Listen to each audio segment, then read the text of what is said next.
Yehezkiel pasal 44, hari Sabtu, tanggal 11 Oktober 2025. Pintu gerbang timur yang tertutup.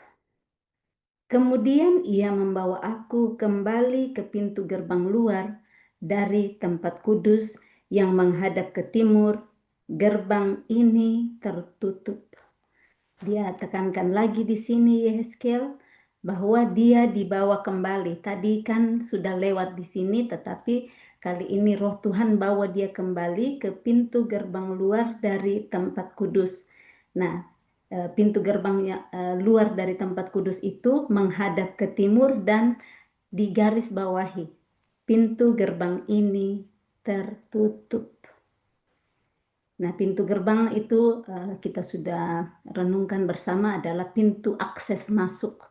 Nah, di bagian timur ini yang menghadap ke timur, pintu gerbang ini tertutup. Nah, ada yang menghadap ke utara, ke selatan, yang tempat lain itu yang terbuka. Tetapi khusus pintu gerbang luar dari tempat kudus yang menghadap ke timur ini yang tertutup. Ayat 2. Lalu Tuhan berfirman kepadaku, pintu gerbang ini harus tetap tertutup. Jangan dibuka dan jangan seorang pun masuk dari situ. Sebab Tuhan Allah Israel sudah masuk melaluinya. Karena itu gerbang itu harus tetap tertutup. Ada pengecualian untuk pintu gerbang ini, di mana harus tetap tertutup. Tidak boleh dibuka, jangan dibuka ya, tidak boleh dibuka, dan jangan seorang pun masuk dari situ. Ada aturan untuk pintu gerbang ini, khusus harus tetap tertutup, jangan dibuka, dan jangan seorang pun masuk dari situ. Kenapa? Sebab Tuhan Allah Israel sudah masuk melaluinya. Karena itu gerbang itu harus tetap tertutup. Tuhan itu kudus. Karena itu ada pembedaan. Dia mengasihi umatnya, dia sayang sekali umatnya. Tetapi Tuhan mau mengajarkan bagaimana membedakan. Bagaimana melihat kekudusan Tuhan tidak dengan main-main, tetapi sangat menghargai. Tuhan menghargai dirinya sendiri, Tuhan menghargai kekudusannya, sehingga dia memberitakan, menyatakan kepada Yehezkiel untuk melihat baik-baik di situ, mendengar baik-baik untuk pintu ini. Itu tidak boleh dibuka dan tidak boleh seorang pun masuk dari situ. Karena Tuhan yang sudah masuk melaluinya, Tuhan mau kekudusannya tetap terjaga. Nah, dalam hidup kita, kita perlu tahu ada pintu-pintu yang khusus, tidak boleh dicampur-campur dengan orang lain bisa masuk sembarangan di situ. Kita tahu bahwa bilik hati kita ada yang spesial untuk Tuhan, di mana itu nggak boleh kita campuri, nggak boleh dicemari dengan ilah-ilah lain, dengan mengagungkan yang lain. Tuhan satu-satunya yang kudus. Nah, kalau kita mulai mencampurnya dengan memberhalakan hal-hal yang lain, di sanalah Tuhan bisa murka seperti yang dialami oleh orang Israel. Kita masuk dulu ke ayat yang ketiga. Hanya raja itu, oleh karena ia raja, boleh duduk di sana, makan santapan di hadapan raja. Raja itu akan masuk melalui balai gerbang dan akan keluar dari situ. Ini sudah menggambarkan tentang Yesus yang nantinya akan masuk melalui balai gerbang itu dan akan keluar dari situ. Kita lanjut ke perikop berikut, petunjuk-petunjuk mengenai kebaktian dan imam-imam, ayat yang keempat. Lalu dibawanya aku melalui pintu gerbang utara. Jadi ini beda lagi ya. Tadi pintu gerbang timur yang menghadap ke timur. Sekarang dibawanya aku melalui pintu gerbang utara ke depan bait suci. Jadi dia masuk melalui pintu gerbang utara ke depan bait suci.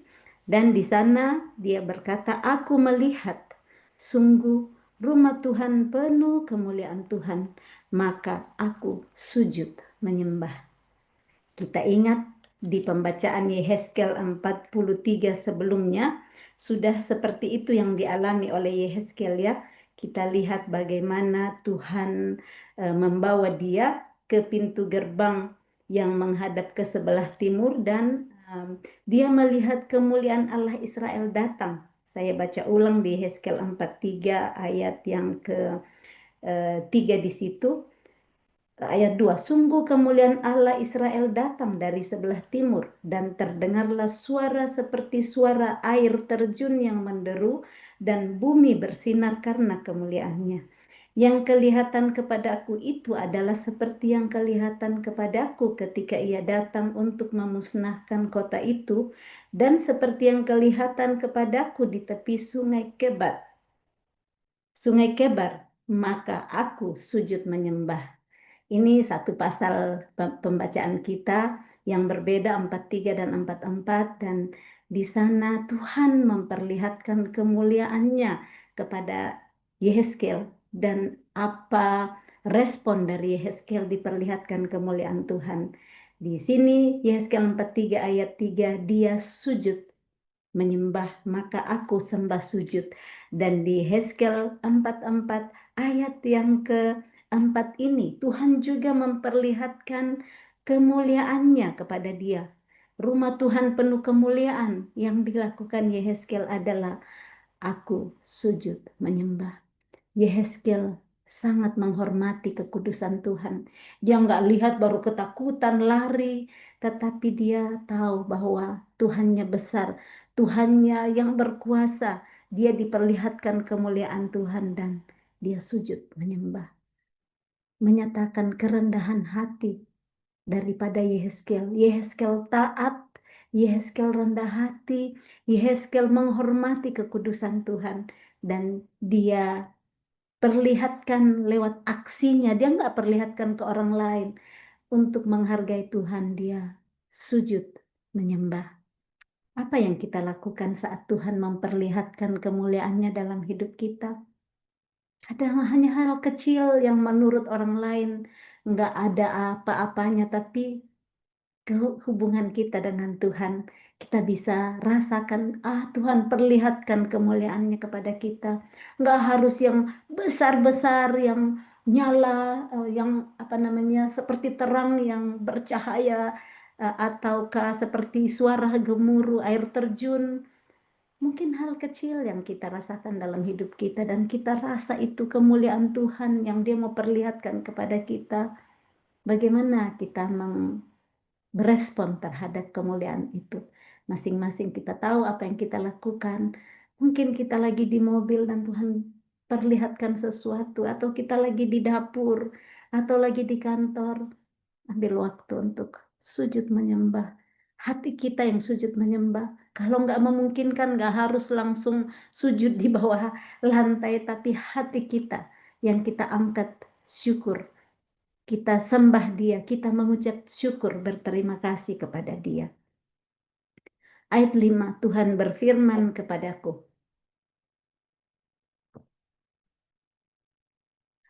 hai anak manusia, perhatikanlah baik-baik, lihatlah dengan teliti, dan dengarlah dengan sungguh-sungguh segala sesuatu yang hendak kufirmankan kepadamu mengenai peraturan-peraturan rumah Tuhan dan tentang segala hukumnya, dan perhatikanlah baik-baik siapa yang diperbolehkan masuk ke dalamnya dan siapa yang harus ditolak dari tempat kudus. Yang membaca secara berurutan kitab Yehezkel ini pasti masih sangat ingat bahwa pernyataan ini sudah disampaikan oleh Tuhan kepada Yehezkel sebelumnya. Ya, cuman ada yang di posisi tempatnya yang dirubah. Karena ini disebutkan, hai anak manusia, perhatikanlah baik-baik, lihatlah dengan teliti dan dengarlah dengan sungguh-sungguh. Kalau kita ingat di pembacaan Yehezkel 40 ayat yang keempat, di situ sudah disebutkan juga kan, Makanya saya bilang yang baca, mengikuti pasti kita ingat karena berulang-ulang saat membacakan saya ulang kembali supaya kita ingat ini firman Tuhan untuk kita sendiri. Saya baca ulang untuk lihat perbedaan serupa tapi tak sama. Tempatnya yang ada digeser sedikit ya. Silakan temukan yang mana. Nah, ayat 4 Yehezkel 40, orang itu berbicara kepadaku, "Hai anak manusia, lihatlah dengan teliti dan dengarlah dengan sungguh-sungguh dan perhatikanlah baik-baik segala sesuatu yang akan kuperlihatkan kepadamu." Temukan perbedaannya di Yehezkel 40 yang dituliskan pertama adalah lihatlah dengan teliti. Perhatikan baik-baik di tempat ketiga ya, karena ada 3 hal yang Tuhan minta. Lihat dengan teliti, dengar sungguh-sungguh, perhatikan baik-baik. Di Yehezkel 44 ayat ayat 5 disebutkan perhatikanlah baik-baik. Kita bisa dapatkan ya. Jadi saat kita teliti baik-baik, saat kita baca posisi tempat juga kita bisa lihat. Ini yang dituliskan di Yehezkel 40 ayat 4, perhatikanlah baik-baik, ditaruh di tempat ketiga. Nah sekarang di Yehezkel 44 ayat 5 ditaruh di tempat pertama, perhatikanlah baik-baik.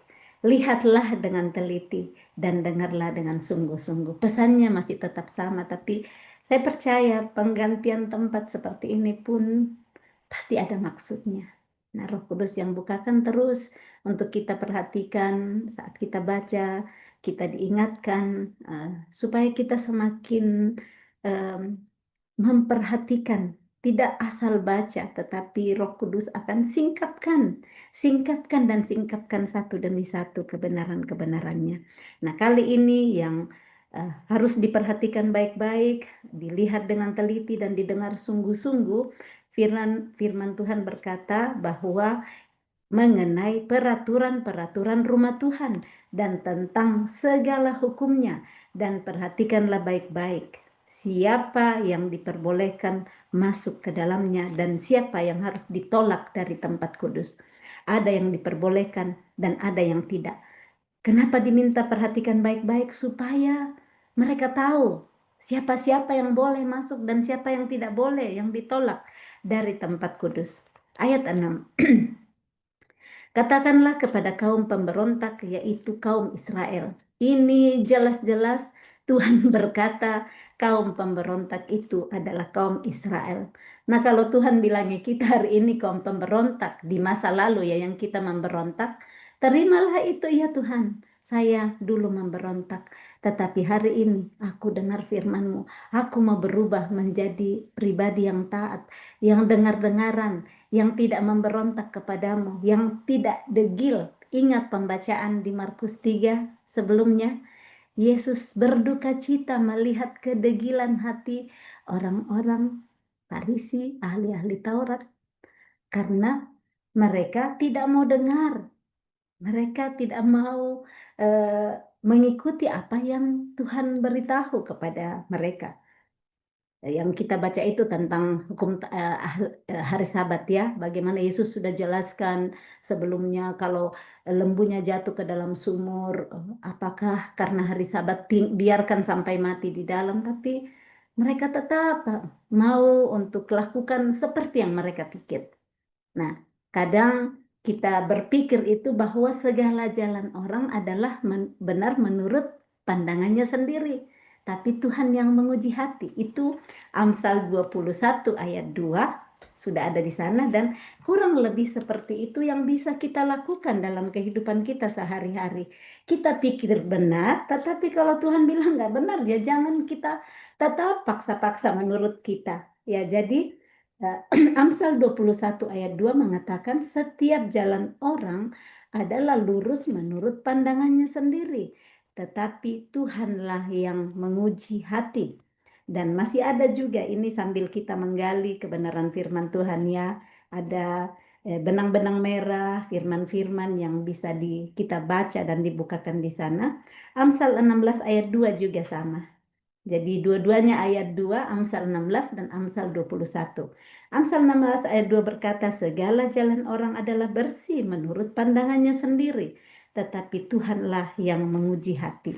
Nah, kurang lebih seperti ini, bagaimana kalau Tuhan luruskan yang menurut kita benar, yang menurut kita baik, relalah untuk diluruskan. Jangan kita mempertahankan sekali apa yang kita pikir benar. Oh, sudah begini dari dulu kami bikin seperti ini. Sudah dari sononya nenek moyang kami begini. Kenapa hari ini mau datang ganti-ganti? Terbukalah. Inilah namanya hati yang kosong, yang mau diubahkan oleh Tuhan saat kita mendengar firman-Nya. Hari ini jika engkau mendengarkan firman-Nya, janganlah keraskan hatimu. Tuhan sudah berjanji akan mengangkat dari tubuh kita hati yang keras, hati yang membatu, dan diberikan hati yang baru. Saat kita mau firman Tuhan datang, kita nggak memberontak lagi.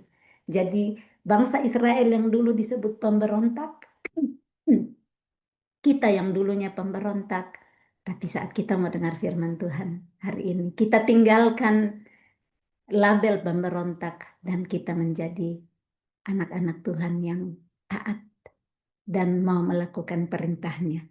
Nah, kita lanjut di sini bagaimana Tuhan mengatakan kepada kaum Israel di ayat 6. Katakanlah kepada kaum pemberontak, yaitu kaum Israel, beginilah firman Tuhan Allah. Cukuplah perbuatan-perbuatanmu yang keji itu, hai kaum Israel. Ada perbuatan-perbuatan kaum Israel yang di pandangan Tuhan itu keji. Dan Tuhan bilang, cukuplah perbuatan-perbuatanmu yang keji itu, hai kaum Israel. Perbuatan apa yang menurut pandangan Tuhan keji dari kaum Israel? Kita baca selanjutnya. Ayat 7. Yang membiarkan orang-orang asing, yaitu orang-orang yang tidak bersunat hatinya maupun dagingnya, masuk dalam tempat kudusku, dan dengan kehadirannya mereka menajiskannya waktu kamu mempersembahkan santapanku, yaitu lemak dan darah. Dengan berbuat begitu, kamu lebih mengingkari perjanjianku daripada dengan segala perbuatanmu yang keji yang sudah-sudah. Kamu tidak memelihara barang-barangku yang kudus, dan kamu mengangkat mereka untuk memelihara kewajibanmu terhadap aku di dalam tempat kudusku.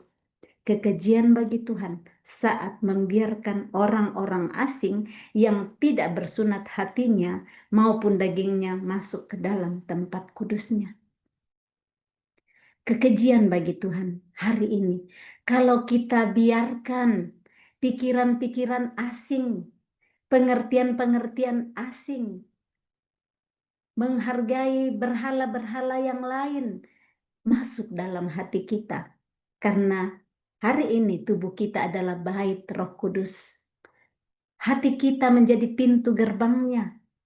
Pintu gerbang di mana kita izinkan masuk melalui mata, telinga, perasaan kita. Nah, itu ternyata kekejian bagi Tuhan.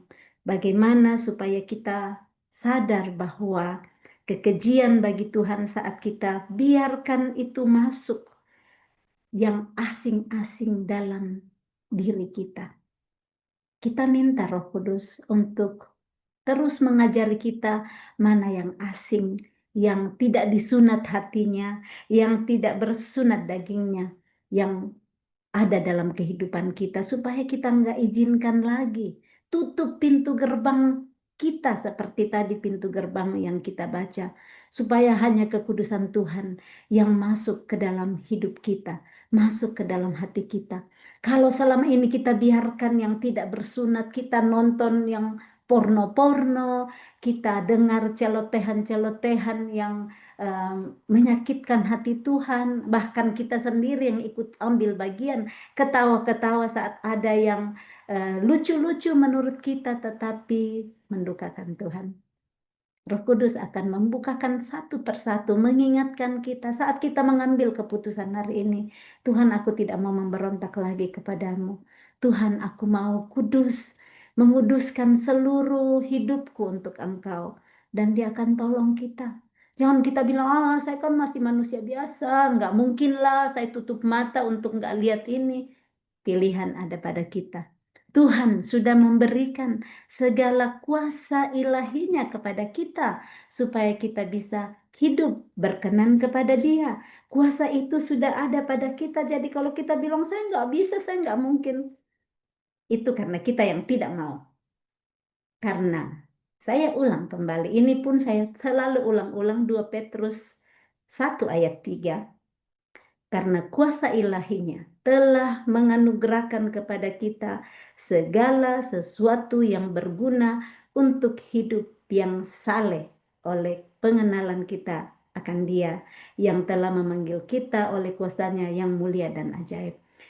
Dia sudah anugerahkan kepada kita segala kuasa ilahinya itu. Yang kita bilang saya nggak bisa. Tapi kalau kita mau terima dan percaya bahwa kuasa ilahinya sudah dianugerahkan kepada kita, segala sesuatu yang berguna untuk hidup saleh. Supaya kita kuduskan hidup kita. Supaya kita kuduskan hati kita. Sudah diberikan segala kuasa ilahinya. Jadi saat kita dengar firman Tuhan hari ini, untuk tidak membuka gerbang hati kita, pintu-pintu yang bisa dipakai untuk membawa masuk yang tidak kudus, yang tidak bersunat dalam hidup kita. Kita tutup semua supaya Tuhan yang kudus, Roh Kudus tetap nyaman tinggal di dalam kita. Ayat yang ke-9, oleh sebab itu beginilah firman Tuhan Allah.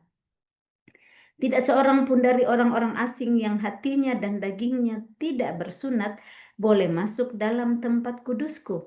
Ya, setiap orang asing yang ada di tengah-tengah orang Israel. Ini kembali, yang hatinya dan dagingnya tidak bersunat. Kuduskan, hargai hidup kita. Seperti tadi kan Tuhan bilang jangan seorang pun masuk melalui pintu gerbang yang sebelah timur itu yang menghadap ke tempat kudus, dari tempat kudus. Kita contoh apa yang Tuhan mau lakukan terhadap dirinya. Dia menghargai kekudusannya dan dia mau kita juga menghargai hidup kita, menghargai bait Roh Kudus ini. Nah, kita yang memilih memperlakukannya. Apakah kita mau pakai dan mengizinkan yang tidak bersunat? Seperti tadi, orang-orang bisa datang untuk mencoba masuk melalui cerita mereka, melalui apa-apa yang diperlihatkan, tapi kan kita yang pilih. Kita bisa memilih menutup. Saya tutup Tuhan pintu gerbang hatiku, pintu mataku, pintu telingaku, pintu perasaanku untuk tidak mengizinkan yang tidak bersunat hati dan dagingnya masuk dalam hidup saya. Roh Kudus akan tunjukkan kita setiap hari saat kita terus mencari Dia. Oh, ini nggak bersunat hatinya, jangan masukkan. Jangan izinkan masuk dendam di hatimu. Jangan izinkan masuk perasaan iri hati di hatimu. Jangan izinkan kesombongan masuk. Semua itu yang nggak bersunat. Dan Roh Kudus akan mengingatkan kita hari demi hari saat kita semakin rindu mencari kebenarannya. Dia akan bongkar dan perlihatkan semuanya. Nah, kita bisa baca sedikit di Mazmur pasal yang ke-24 untuk lihat tentang kekudusan di sini. Mazmur 24 ayat yang ketiga. Siapakah yang boleh naik ke atas gunung Tuhan? Siapakah yang boleh berdiri di tempatnya yang kudus? Orang yang bersih tangannya dan murni hatinya, dan yang tidak menyerahkan dirinya kepada penipuan, dan yang tidak bersumpah palsu. Jadi Daud pun sudah menuliskan di sini, ada orang yang bisa naik ke tempat yang kudus dari Tuhan, seperti di Hezkel tadi kan, bahwa ada orang yang bisa masuk, ada yang ditolak. Nah, Daud menuliskan di sini bahwa yang boleh naik ke gunung Tuhan, yang boleh berdiri di tempatnya yang kudus adalah orang yang bersih tangannya dan yang murni hatinya, yang tidak menyerahkan dirinya kepada penipuan. Ditipu kalau buka pintu gerbang bait kudus diri kita untuk hal-hal yang tidak bersunat seperti tadi. Kita tertipu kalau bilang nggak apa-apa deh, sekali-sekali kan aku nonton yang porno-porno nggak apa-apa. Itu sekali-kalinya itu yang bisa semakin mengambil kita dan mengambil kita. Supaya jangan pernah sekali-kali kita bukakan itu. Ditipu oleh tipu daya dunia, ditipu oleh kenikmatan-kenikmatan, ditipu oleh sakit hati. Dan nantinya Tuhan bilang, engkau tidak boleh berdiri di tempatku yang kudus karena engkau menyerahkan dirimu kepada penipuan. Bersumpah palsu juga. Jadi kita bisa lihat di sini, murnikan hati dari hari ke sehari. Perlu pengerjaan, nggak bisa itu dulunya kita pemberontak. Banyak hal yang kita bikin sesuai dengan kemauan kita sendiri. Kita nggak hargai kekudusan tubuh kita yang Tuhan sudah percayakan. Tetapi hari ini kita dengar firman Tuhan. Dia tolong kita untuk semakin menutup semua akses-akses yang bisa membuat kita menerima yang tidak bersunat dari luar kehidupan kita. Dan yang dari dalam kita bersihkan terus-menerus dengan kebenaran firman-Nya. Ayat yang ke-10, tetapi orang-orang Lewi yang menjauh daripadaku waktu Israel sesat daripadaku dengan mengikuti berhala-berhala mereka akan menanggung hukumannya. Ini orang-orang Lewi, orang-orang yang dipilih Tuhannya khusus dari Bani Lewi yang melayani Tuhan. Di sini pun kalau mereka sesat dan mengikuti berhala mereka, mengizinkan masuk orang-orang yang tidak bersunat, akan menanggung hukumannya. Ada hukuman atas semua perbuatan kita. Di ayat ke-11, di dalam tempat kudusku merekalah yang mendapat tugas penjagaan di pintu-pintu gerbang bait suci dan tugas pelayanan di dalam bait suci. Merekalah yang menyembelih korban bakaran dan korban sembelihan bagi bangsa itu dan bertugas bagi bangsa itu untuk melayaninya. Oleh karena mereka telah melayani bangsa ini di hadapan berhala-berhala mereka, dan mereka bagi kaum Israel telah menjadi batu sandungan yang menjatuhkannya ke dalam kesalahan. Oleh karena itu, aku bersumpah mengenai mereka, demikianlah firman Tuhan Allah, bahwa mereka akan menanggung hukumannya sendiri. Mereka tidak akan mendekati aku untuk melaksanakan tugas imam di hadapanku, ataupun mendekati segala barangku yang kudus, atau persembahan-persembahan maha kudus. Mereka akan menanggung nodanya yang timbul karena perbuatan-perbuatan mereka yang keji. Aku menetapkan mereka untuk bertugas di bait suci dan melakukan segala pelayanan yang berhubungan dengan itu dan melakukan segala sesuatu yang perlu di situ. Imam-imam, orang-orang Lewi yang sudah dipilih untuk melayani Tuhan, dikhususkan, tetapi Tuhan berkata di sini bahwa kalau mereka menjadi sesat, mereka mengikuti berhala mereka, mereka yang harusnya bertugas dengan kekudusan Tuhan, menghargai kekudusan Tuhan, malah mereka di sana melayani bangsa Israel di hadapan berhala mereka.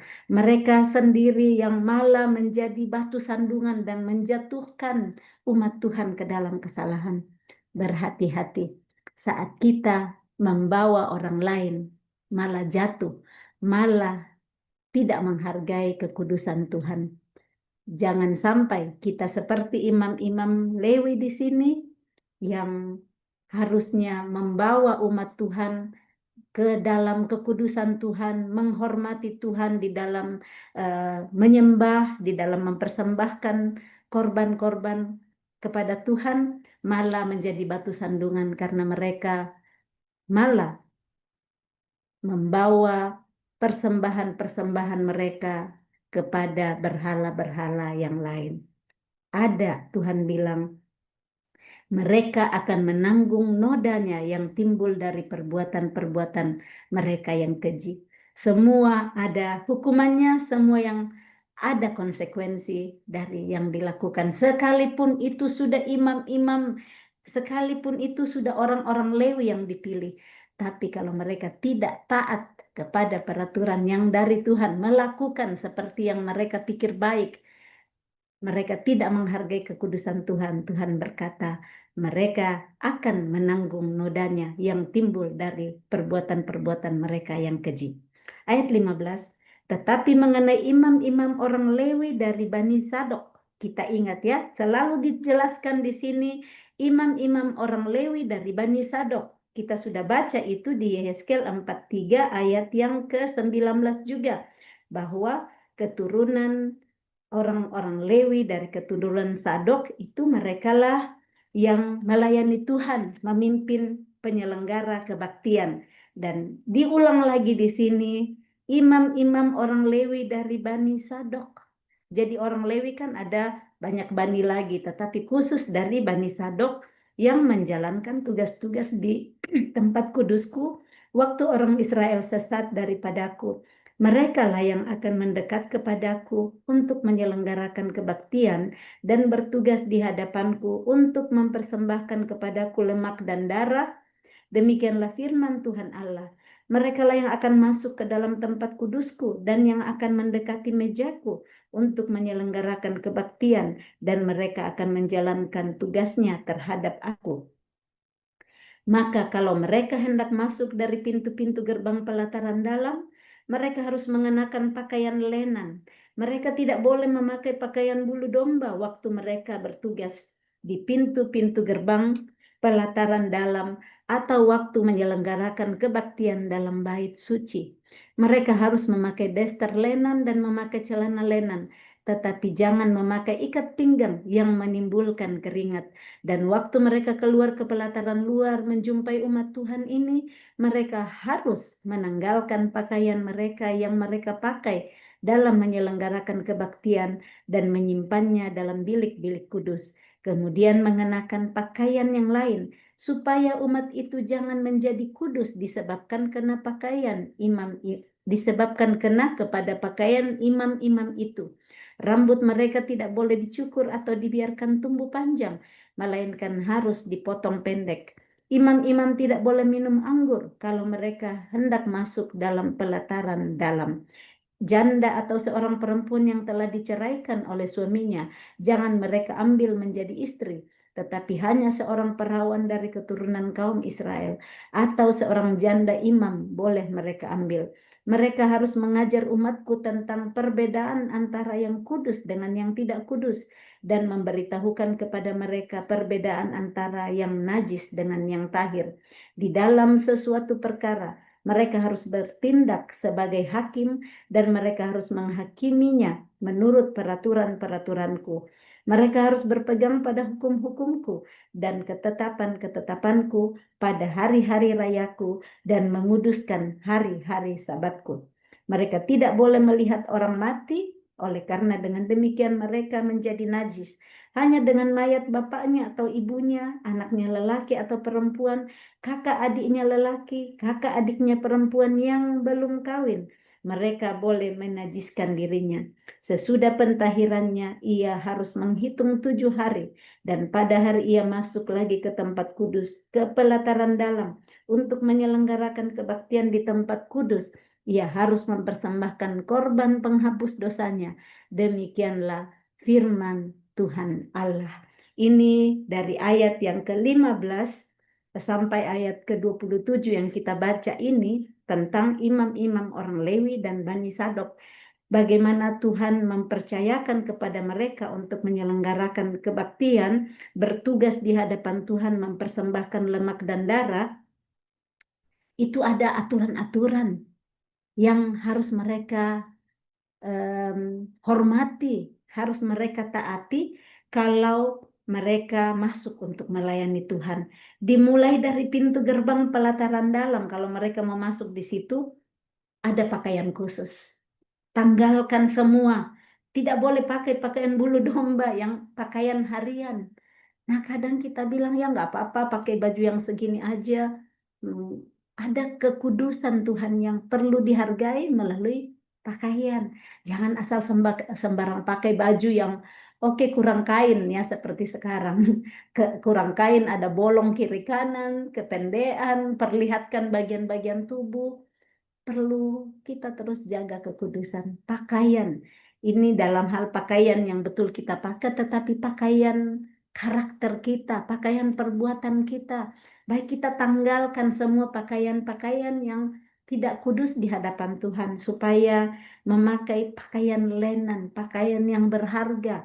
Dan di sini dikatakan bahwa Ada juga yang saya waktu baca saya tersenyum melihat ini, Tuhan sampai ikat pinggang yang tidak menimbulkan keringat Tuhan perhatikan. Tuhan memperhatikan sampai yang detail seperti itu biar imam-imam dari Bani Sadok itu ikat pinggangnya yang nggak kasih keringat saat mereka mempersembahkan korban. Tuhan perhatikan sampai kenyamanan-kenyamanan kita. Sampai ikat pinggangnya dibilang jangan yang menimbulkan keringat. Supaya yang saya ngertinya ya, ya saat mereka mempersembahkan korban udah pakai baju daster lenan, celana lenan, tapi nggak sampai keringatan kan kalau gerah panas-panas nggak nyaman gitu. Dan Tuhan sampai perhatikan seperti itu. Tuhan sangat memperhatikan, sangat detail dalam hidup kita yang bisa membawa kita nyaman dekat sama Dia. Nggak harus dengan segala macam yang malas, susah, dan gerah buat kita. Ikat pinggang yang jangan memakai ikat pinggang yang menimbulkan keringat. Sepertinya simpel ini, sederhana. Ini kalimat, tapi saya percaya Tuhan cuma mau memberitahu bahwa aku memperhatikan sampai dengan kenyamananmu biar nggak keringatan. Karena kalau keringatan gerah, aduh nggak rasa nyaman ya. Tuhan memperhatikan sampai di hal ini pun juga.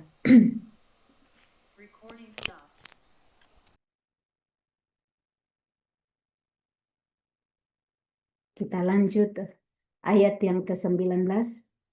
Dan waktu mereka keluar ke pelataran luar menjumpai umat Tuhan itu, mereka harus menanggalkan pakaian. Maaf, kita kan sudah baca tadi maksudnya bahwa eh, mereka saat keluar menjumpai umat Tuhan, baju pakaian yang dipakai menghadap Tuhan itu harus dilepaskan, ditanggalkan, dan harus disimpan. Ada penyimpanan khusus dalam bilik-bilik yang kudus. Jadi nggak sembarangan. Tuhan nggak suka sembarangan. Tuhan mau ada di tempat-tempat yang tertentu. Tuhan suka keteraturan. Nah, banyak sekali dalam hidup kita yang campur aduk ya, nggak teratur rapi. Nah, Tuhan senang keteraturan, Tuhan senang seperti ini. Baju yang ditanggalkan itu saat menyelenggarakan kebaktian ditanggalkan dan disimpan dalam bilik-bilik kudus, nggak disimpan sembarangan. Ada tempat-tempat penyimpanan tertentu. Dan bahkan yang kalau kita baca tadi ya, rambut pun tidak boleh dicukur dan dibiarkan tumbuh panjang. Dicukur saya ngertinya di sini diplontos ya, karena di situ disebutkan melainkan harus dipotong pendek. Jadi rambut imam-imam pun tidak boleh terlalu diplontos, dicukur, dan tidak boleh juga panjang, tetapi dipotong pendek. Kalau orang yang neko-neko, yang nggak mau taat, pasti akan bilang, aduh Tuhan macam-macam amat sih Tuhan, harus ganti baju, harus nggak pakai ini, nggak pakai itu, rambut pun harus diatur, harus. Orang-orang yang nggak rendah hati akan bilang, segala macam aturannya, mereka akan komplain dan marah-marah. Nah, kita bisa lihat Tuhan pun dulu sudah ada pengaturan-pengaturan sampai ukuran potongan rambut pun diurus oleh Tuhan, sampai ikat pinggang diurus oleh Tuhan. Supaya kita nggak komplain kalau mungkin kita ada pertemuan di satu komunitas dan ada mungkin, oh ya kita pakai baju putih semua ya, akan komplain, ah ngapain sih macam-macam aja, pakai baju putih semua, harus ini dan harus itu. Ini ada hal-hal yang Tuhan sudah kasih contoh dulu. Rambut harus yang dicukur pendek, tidak dipotong pendek, tidak dicukur dan tidak dibiarkan tumbuh panjang. Kita lihat juga banyak aturan-aturan yang Tuhan sudah sampaikan di situ, bahkan yang tidak boleh melihat orang mati. Ini aturan-aturan yang dulu di zaman Perjanjian Lama yang kita bersyukur hari ini. Dengan kedatangan Tuhan Yesus, kita datang menghadap Dia dengan yang hati yang tulus, hati yang bersih. Kita datang dengan tidak membawa pemikiran kita sendiri, pengertian kita sendiri. Kita tidak ada macam-macam seperti yang dilakukan oleh imam-imam di zaman Perjanjian Lama yang eh, dengan aturan-aturannya yang hari ini kalau kita harus lakukan seperti itu ya, betapa rumitnya, betapa sulitnya. Tapi Tuhan memudahkan kita hari ini. Dimudahkan pun sudah seperti itu. Masih banyak yang tidak mencoba mendekat kepada Tuhan. Ayat yang berikut ke-28, mereka tidak mendapat bagian milik pusaka, maksudnya imam-imam dari suku Lewi tadi, sebab akulah milik pusakanya. Dan janganlah berikan kepada mereka tanah milik di Israel, sebab akulah milik mereka. Jadi suku Lewi, orang-orang dari suku Lewi, Bani Lewi, mereka tidak dapat bagian milik pusaka. Tuhan bilang, akulah milik pusakanya, tanah, kan sudah dibagikan juga tanah, suku Lewi nggak dapat. Tetapi mereka nanti dikatakan oleh Tuhan bahwa akulah milik mereka. Jadi mereka nanti diberikan dari orang-orang suku yang lain di mana mereka melayani. Karena mereka dibagi-bagi nantinya melayani setiap suku-suku yang ada dan dari situlah mereka mendapat tanah pembagian, mereka dapat persembahan untuk nantinya mereka pakai hidup. Ayat 29, persembahan korban penghapus dosa dan korban penebus salah mereka lah yang harus memakannya, dan segala yang dikhususkan di tanah Israel adalah bagian mereka. Dan yang terbaik dari buah sulung apapun dan segala persembahan khusus dari apapun, dari segala persembahan khususmu adalah bagian imam-imam. Juga yang terbaik dari tepung jelaimu harus kamu berikan kepada imam supaya rumah-rumahmu mendapat berkat.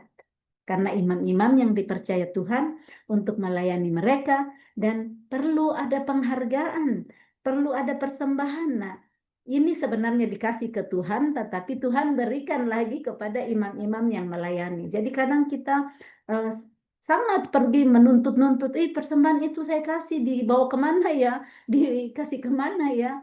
Orang-orang yang memberi persepuluhan, memberi perpuluhan, memberikan persembahan, kadang lacak ulang. Bahkan ada yang nggak pernah beri, malah melacak-lacak, menghitung-hitung persembahan yang hamba Tuhan terima. Padahal mereka sendiri nggak pernah memberi persembahan. Dan ini Tuhan beritahu bahwa mereka yang akulah yang menjadi milik mereka. Semua yang diberikan khusus, persembahan khusus yang terbaik dari tepung dan jelai harus diberikan kepada imam. Karena mereka juga butuh makan. Nah, mereka sudah memberikan hidup mereka melayani. Mereka nggak ada waktu lagi pergi ke ladang untuk bekerja. Nah, mereka inilah gunanya persembahan dan mereka bisa hidup dari situ. Jadi jangan pergi ngerecokin persembahan yang hamba Tuhan terima. Padahal kita sendiri nggak pernah memberi. Kita tahu bahwa itu bagian karena mereka melayani. Dan saat kita beri di situ, dikatakan supaya rumah-rumahmu mendapat berkat. Saat memberi persembahan, jangan jengkel di hati, jangan ikut, hai ngapain sih kasih. Saya bilang mau kasih ke Tuhan, tapi dia yang dapat. Nah, Tuhan bilang milikku, bagianku, aku serahkan ke mereka. Karena mereka udah dipakai Tuhan melayani, bukan tidak ada waktu pergi lagi cari duit untuk mereka hidupi keluarganya. Nah, kurang lebih begitu. Supaya rumah-rumahmu mendapat berkat, berikan yang terbaik juga, buah sulung di ayat 30, segala persembahan khusus apapun, dari segala persembahan khususmu adalah bagian imam-imam. Juga yang terbaik dari tepung jelaimu harus kamu berikan kepada imam, supaya rumah-rumahmu mendapat berkat. Segala burung atau binatang yang sudah mati atau yang menjadi sisa mangsa binatang buas, janganlah dimakan oleh imam-imam. Imam-imam hidup dengan kudus juga. Jangan diberikan persembahan binatang yang sudah mati, sisa-sisa binatang buas yang sudah mati, jangan berikan sisa-sisa. Tuhan mau diberikan yang terbaik. Karena itu memberikan kepada Tuhan. Karena kadang orang melihat yang di depan, oh ngapain saya kasih dia, ngapain ini. Padahal itu adalah kepada Tuhan dan milik Tuhan itu yang Tuhan bilang, akulah milik mereka. Amin. Kiranya firman Tuhan hari ini semakin menolong kita untuk memurnikan hati kita, untuk semakin kita membersihkan tangan kita, semakin tidak menyerahkan diri kita kepada penipuan dan tidak bersumpah palsu, supaya kita bisa naik ke atas gunung Tuhan, supaya kita boleh berdiri di tempatnya yang kudus. Salam kasih, Tuhan Yesus memberkati. Shalom.